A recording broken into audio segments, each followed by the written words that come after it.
Serius ke ni weh, kita orang dah sampai dah ni. Tu prof dekat depan tu dah kenapa nak batal? Macam yang dijangka, memang kecoh lah dalam grup chat line tu. Tapi nasib baik jugalah cuma kecoh dalam grup, bukan kecoh di mulut. Sebenarnya yang dekat depan kita tu bukan prof. Prof ada kecemasan dekat rumah. Sekarang ni jangan tanya aku lebih-lebih. Kita kena keluar dari dewan kuliah ni. Sekarang aku nak korang senyap-senyap keluar. Tapi jangan serentak satu kelas keluar. Mula dari barisan paling belakang dulu.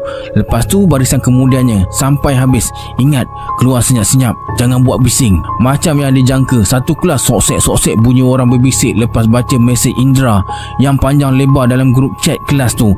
Tapi nasib baiklah semua orang masih bertenang. Satu persatu barisan kuliah tu bermula paling belakang yang paling dekat dengan pintu dewan, keluar tinggalkan dewan kuliah.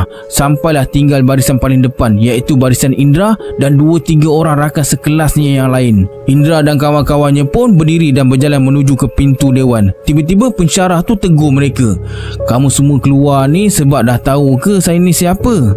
Meremang bulu roma Indra. Indra dan kawan-kawannya pun buka langkah 1000, terus berlari tinggalkan kelas tu.